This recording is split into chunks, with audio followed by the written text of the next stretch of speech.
Have you ever wondered why, as we grow older, some relationships that once brought us joy now feel like a heavy burden? It's a question that, when you pause to reflect, can completely shift your perspective. In our later years, many of us look forward to being surrounded by loved ones, family, friends, or even the peaceful solitude of living on our own. But, as the years pass, we realize that not all relationships are as nourishing as they once seemed. The people we allow into our lives, especially after the age of 60, hold the power to either elevate our spirits or drag us down. Our emotional and physical well-being depends on our ability to set boundaries and choose wisely the individuals we invest time and energy in. The harsh reality is that some people, whether unknowingly or not, can suck the life out of us. They leave us feeling drained, emotionally trapped, and stuck in their negativity. So, how can we protect our peace? In this video, we're going to dive into the types of people who can emotionally deplete us and how to recognize and avoid them before they rob us of our vitality. From the chronic complainers to the energy vampires, these individuals can have a far greater impact on our well-being than we realize. By the end of this video, you'll have the tools to identify these emotional hazards and the strategies to reclaim your joy and mental clarity. You've worked too hard to let anyone steal your peace. It's time to take back control of your emotional life. So, if you're ready to learn how to protect your energy, create healthier relationships, and live your best life as you age, keep watching. You'll gain insights that could truly transform the way you approach your relationships, your mental health, and your peace of mind. Don't let anyone drain your life force. Let's dive in. If you haven't subscribed to our channel yet, I encourage you to click the subscribe button and ring the notification bell to stay updated on all our latest content. I'm eager to hear your thoughts on today's topic. If you enjoy the content, please comment 1 below. If it doesn't resonate with you, leave a 0. Your feedback is crucial as it helps me create better videos that align with your interests. Now, let's get started. Let me ask you something, one of those questions that, when you pause to reflect, can shift everything. Have you ever truly wondered why, as we age, the relationships that once seemed like natural parts of life can sometimes feel like an unbearable weight, a crushing burden that we can no longer carry? It's a stark, almost uncomfortable question, isn't it? Some of us are fortunate enough to live surrounded by family, a husband or wife, children, and perhaps even the joy of grandchildren. Others might find themselves sharing their space with a circle of close friends, or at times, seeking solace in the quiet, peaceful solitude of living alone. In theory, these relationships should bring us comfort, companionship, and a sense of belonging, especially as we grow older. But the reality, as we all know too well, is rarely as simple or straightforward as it seems. Life, in many ways, is like the home we build around ourselves, a sanctuary that we create with love, care, and intention. But that sanctuary isn't just made of bricks and mortar. It's constructed from the people we allow to step into our space, the energy we welcome in, and the connections we choose to nurture. The people we invite in, whether knowingly or unknowingly, can shape our experience in profound ways. They can either nourish our hearts and souls or drain us entirely, leaving us feeling hollow and depleted. As we grow older, especially after the age of 60, the importance of choosing wisely becomes more critical than ever. The energy of those around us can either be a blessing or a curse. There are certain types of people that, once we reach a certain age, we must recognize as dangerous to our well-being, toxic to our emotional and physical health. Some individuals, whether out of malice or ignorance, subtly, or not so subtly, sap our energy, undermine our health, and worst of all, make us feel trapped in a web of their problems and fears. We become their emotional prisoners, held captive by their negativity and emotional volatility. Let's focus on one of the most insidious types of individuals that older adults should be wary of, the chronic complainer. Do you know anyone like this in your life? These are the people who find fault in everything. The weather is always too hot, too cold, or just plain dreary. Their pension is too small. Their health is always suffering, their children are constantly misbehaving, and on it goes. It's a never-ending litany of complaints, a constant barrage of negativity that wears you down day after day. Imagine this. You wake up to a new day, still groggy from sleep, looking forward to a moment of peace and calm. You want to breathe in the morning air, feel the warmth of the sun, embrace whatever joy the day has to offer. But before your feet even hit the floor, there they are. The complainer. Ready to unleash their latest grievances, to dump their unhappiness on you before you've even had a chance to center yourself. It's exhausting, isn't it?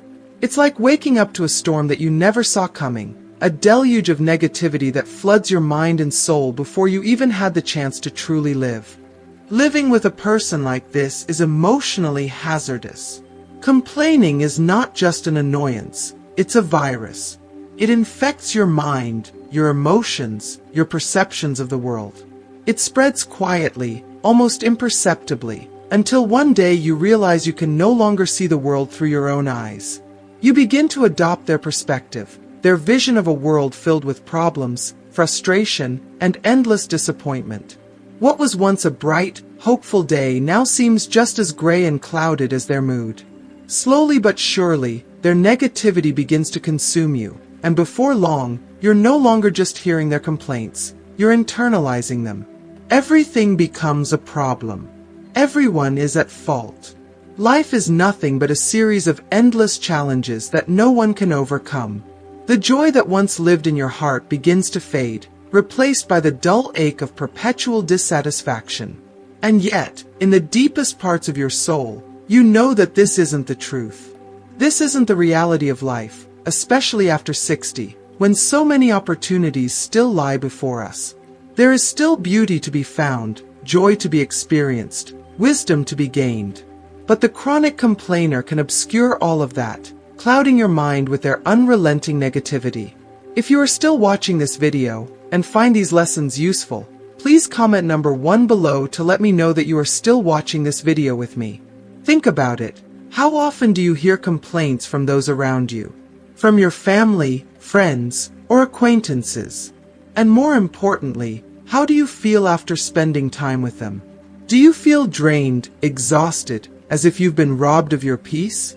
Do you find yourself carrying their burdens, their disappointments, on your shoulders long after the conversation is over? If so, it might be time to set boundaries, not just within the walls of your home, but in the broader circle of people you allow to influence your life. You deserve to protect your energy, to preserve your joy, and to surround yourself with those who lift you up instead of pulling you down. Now, let's talk about another type of person who can be devastating to your emotional well-being in your later years, the so-called energy vampire. You may not immediately recognize them for what they are, but trust me, you'll feel the effects. Energy vampires aren't the kind of people who make a spectacle of their intentions. They don't announce that they're here to suck the life out of you. Instead, they do it with subtlety, with a kind of quiet, almost imperceptible grace. They drain you in ways you don't even realize until it's too late. They don't ask for much. In fact, they often come across as self-sufficient, maybe even selfless at times. But over time, you begin to notice something troubling, an unshakable tiredness, a weariness that doesn't seem to go away. You begin to feel emotionally hollow, as if all the joy and vibrancy that once defined you have been slowly siphoned away. The worst part, you don't even realize it's happening at first. They don't take your energy by force. No, it's far more insidious. They subtly manipulate, subtly pull you into their world of neediness, anxiety, and emotional dependency. Before you know it, you've become their emotional caretaker, their sounding board, their source of strength, and they give nothing back.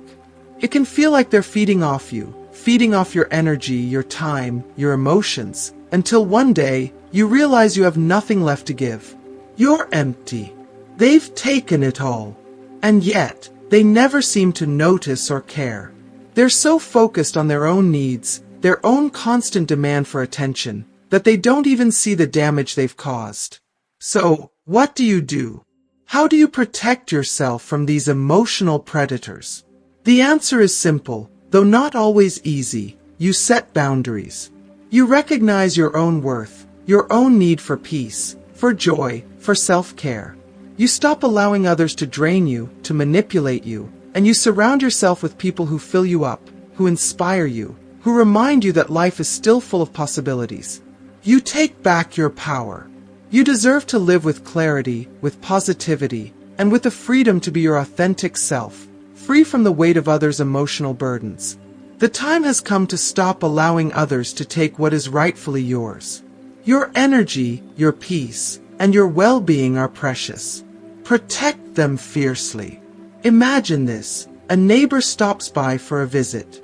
They walk in, smiling, with a plate of homemade cakes in their hands, looking friendly enough.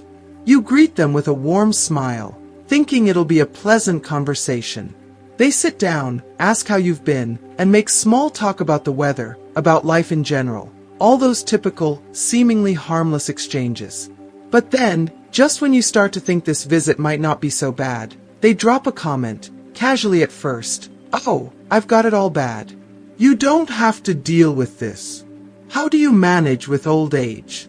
At first, you try to brush it off. You don't want to sound rude, so you nod politely, maybe offer a few comforting words.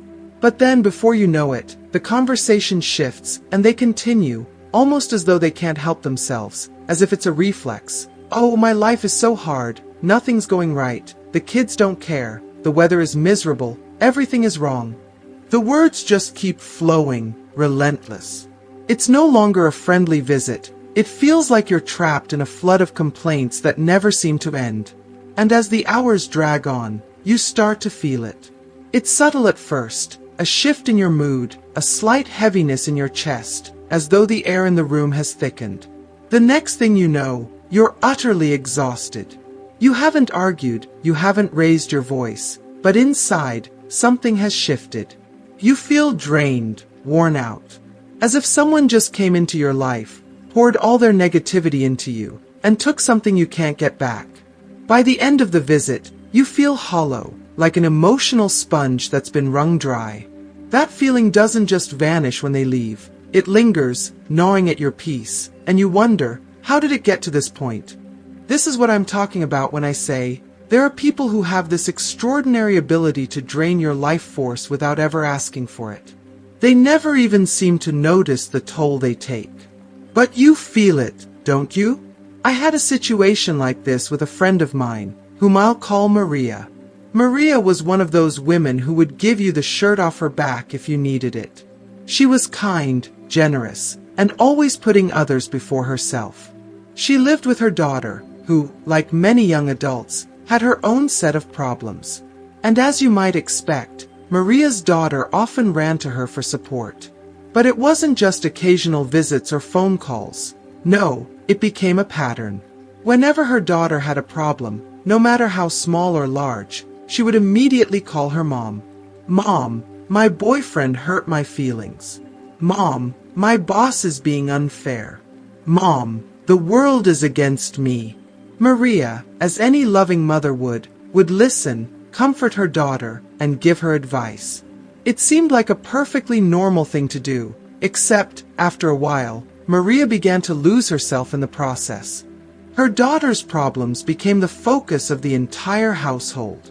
Every time Maria tried to talk about her own life, her own feelings, her own challenges, her daughter's issues would rise to the surface, demanding attention. "Mom, I need you." Her daughter's problems were so all-consuming that Maria's own thoughts and needs were drowned out. Over time, Maria didn't even know where her daughter's burdens ended and her own began. She was living in a constant state of emotional chaos that wasn't even hers to begin with. This is what happens when we allow people to occupy our space, not just physically, but emotionally. We forget where our boundaries lie. We stop prioritizing our own well-being, and instead, we become a vessel for someone else's emotional distress. And that's not sustainable. That's not healthy. It's incredibly draining. So, here's the lesson. Don't live with people who constantly pull you into their problems. You've worked hard to build your life, and after the age of 60, you've earned the right to protect your peace and your emotional health. Don't let anyone rob you of that. Your life, your worries, and your emotional reserves are precious, and every extra worry you take on can have lasting effects. After all, emotional exhaustion is a real thing, and it can be just as draining as physical fatigue. There's no shame in saying, "I need some time to myself," or, "I think you can handle this problem on your own for now." These words are not selfish, they are necessary. They are a declaration of self-care. And if anyone makes you feel guilty for putting your own well-being first, then perhaps it's time to reevaluate the relationship. Remember, as the Buddhists say, each person carries their own karma. If we constantly intervene in others' struggles, we don't give them the chance to learn, grow, or find their own solutions. Instead, we end up carrying their burdens, their emotional weight, along with our own. And let me be clear, it's not your job to solve everyone else's problems. You've spent your life helping others, caring for those around you, but now it's time to turn that care inward. You've earned the right to live in peace, to enjoy your life without the constant burden of others' emotional crises. Life is too short to let anyone steal your energy, your joy, your sense of calm. So take a moment and ask yourself, are there people in your life who drain you without even asking? Are there relationships that leave you feeling exhausted, overwhelmed, and emotionally spent? It's okay to step back, to distance yourself, and to protect your energy. You don't have to be everything to everyone. Your happiness, your peace, and your emotional well-being are worth more than any obligation to take on someone else's problems. At the end of the day, we are all responsible for our own happiness. You don't owe anyone your peace, your joy, or your emotional strength. If my words resonate with you, if they strike a chord in your heart, then I'm glad you're still here, still listening. Because it means you're ready to make a change, to prioritize yourself, your own emotional health, and the quality of your relationships. That, my friend, is the first step toward living a peaceful, fulfilling life. And that, I believe, is the most beautiful gift you can give yourself as you enter the later chapters of your journey. Let's keep this conversation going, because it's an important one. We've already touched on the toxic energy vampires and the relentless complainers, those who drain the joy and energy from our lives with their constant negativity. But there's another, perhaps more insidious type of person that older individuals should absolutely stay away from, the controllers. I'm sure you've encountered them, perhaps more often than you'd like to admit. The ones who seem to think it's their sacred duty to tell you exactly how to live your life, as if they hold the blueprint to your happiness and well-being. They don't know you. They don't understand your journey. And yet, they feel entitled to impose their views on your life. They act as if you haven't earned the wisdom and freedom to make your own choices after a lifetime of experiences. You've worked hard your whole life. You've raised children, built a career, faced challenges, and overcome setbacks. You've navigated through the unpredictable ebbs and flows of life. And now, at an age where you should be embracing the rewards of your years, the peace, the quiet moments, the freedom to choose, you find yourself dealing with people who act as though they know better than you. You're 60, 70, or even 80 years old. You know what you want from life. You've earned your right to live it on your own terms. You've survived struggles that would have broken many. You've experienced the highs and lows, and now, you know exactly how to navigate this final chapter of your life. And yet, out of nowhere, someone, a relative, an old friend, or a well-meaning but misguided acquaintance, shows up and starts dictating what you should eat, where you should go, how you should spend your time. Oh, you shouldn't be going out so much anymore. You're getting older now. Why would you need a new hobby at your age? You're not young anymore. What would you want with a new group of friends, or spending time with men? What are you thinking? Can you feel the weight of those words? Can you hear the undertone of judgment? These words don't come from a place of care. They come from a place of control. And you don't need that kind of influence in your life. Let me be clear, and let me say this without hesitation. You should avoid these people. If they can't accept that your life is yours, if they can't acknowledge that you've earned the autonomy to make decisions for yourself, then you have to ask, what are they doing in your life in the first place? Why are you allowing them to dictate terms to you when they have no right to do so? You've spent decades building a life of your own, and no one, especially someone who doesn't know you like you know yourself, should have the power to tell you how to live it now. You are the expert of your own life. If you are still watching this video and find these lessons useful, please comment number 2 below to let me know that you are still watching this video with me. You see, we are each responsible for our own journey. And at this stage in life, there is no one who holds the authority to direct you in how to spend your time, where to go, or what to pursue. The choices you make now are yours to make. You've earned the right to make them. No one has the right to impose their will on you. In fact, I find wisdom in the teachings of Buddhism on this very subject. Buddhism advises us not to cling to the expectations, approval, or judgment of others. There's a famous quote in Buddhist philosophy that goes, "Let go of attachment to approval, and you'll find true freedom." Think about that for a moment. To truly live freely, you must free yourself from the weight of other people's opinions and expectations. But here's the kicker. It's not always that these people consciously set out to control us. In fact, the truth is that their behavior is often motivated by their own fears. Fears they project onto you, unwittingly, because they don't want to confront their own insecurities about aging, loss of independence, or even their own mortality. Their fear can be so overwhelming that it takes the form of control over your life. They fear what lies ahead for them. Perhaps they're seeing their own retirement approaching, or they're grappling with the idea of becoming alone. Their fear of facing the future manifests as attempts to control your choices, because somehow, it makes them feel safer to impose their fears onto you. I had an acquaintance who lived under the thumb of her son, who seemed to think he could control every aspect of her existence. She had a dream, just a simple dream, to go on a trip with her friends. It was something she had wanted to do for years, a long-awaited adventure. But when she shared her excitement with her son, he immediately imposed his own anxieties on her. "Mom, it's not safe. You could fall, get sick. What will I do if something happens to you?" Can you hear the fear in his words? And sadly, it was his fear that kept her from pursuing her dreams. She stayed home, paralyzed by his concerns, suffocated by his need to control her actions out of his own insecurity. She never went on that trip, never experienced the joy of new places, new friendships, or the freedom that would have enriched her soul. And all because her son, driven by his own fear, was unwilling to let her live her life the way she wanted. Dear ones, I want to remind you of something crucial. Your life is not a second-hand story. It is your masterpiece, your magnum opus. Every chapter, every page, is yours to write. Don't let anyone rewrite it for you. You are the author of your journey.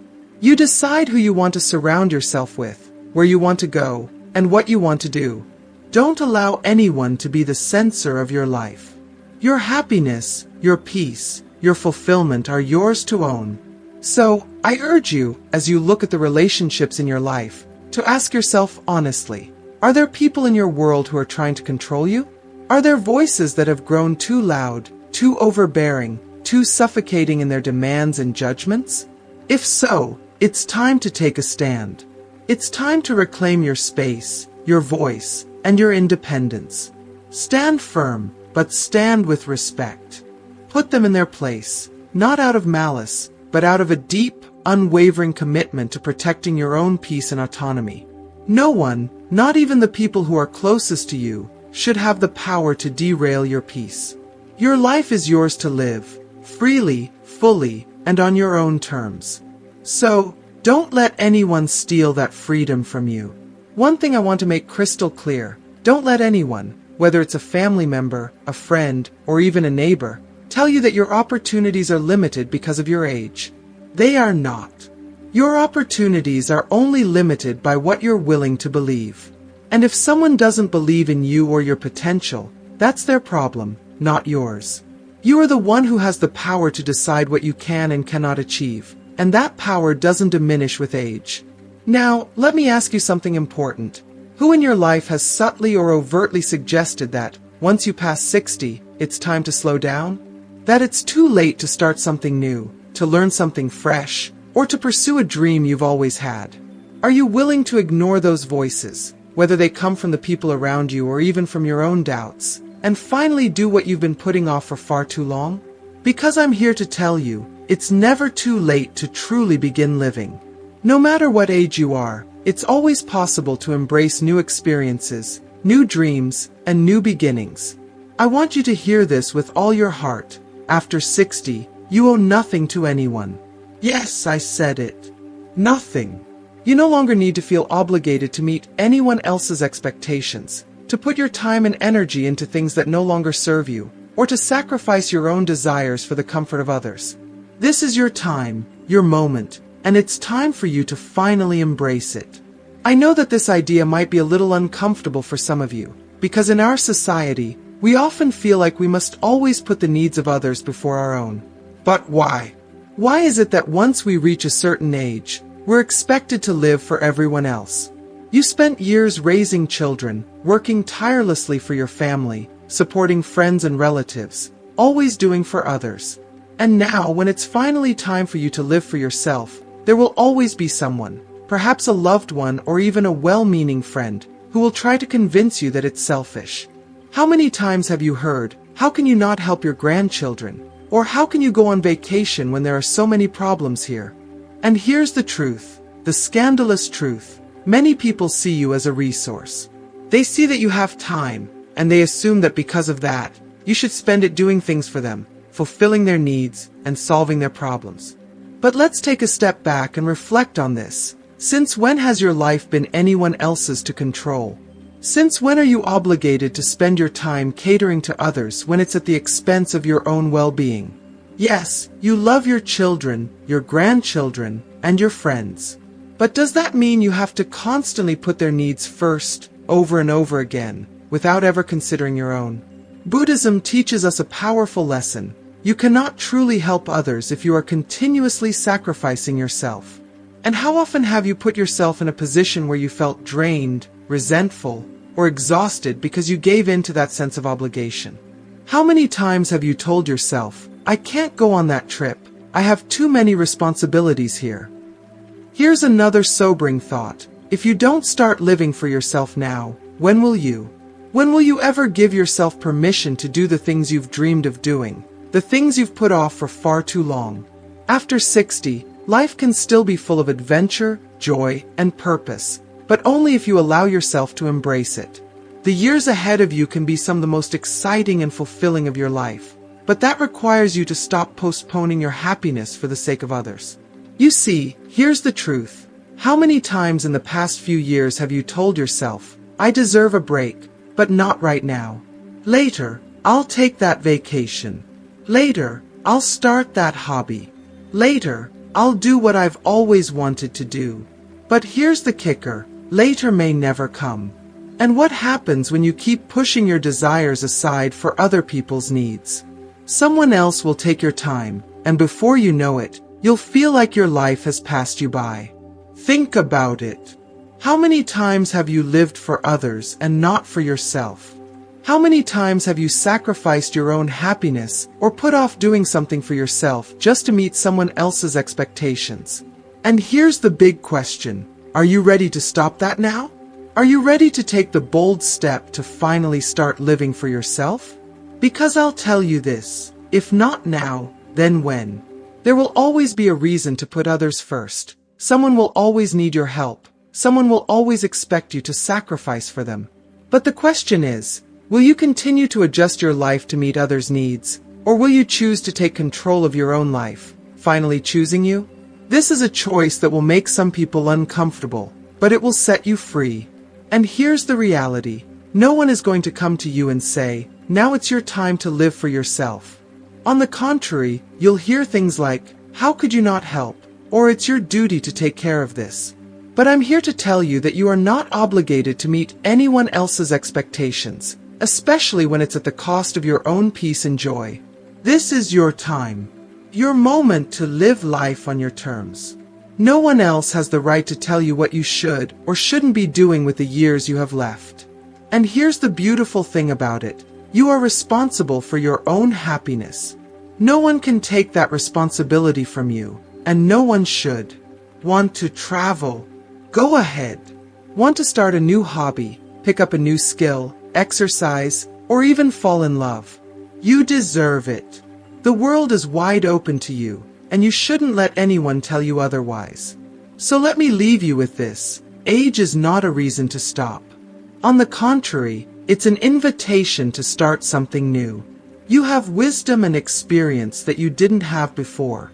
Now is not the time to let others dictate your life. Now is the time to pursue your dreams, whatever they may be.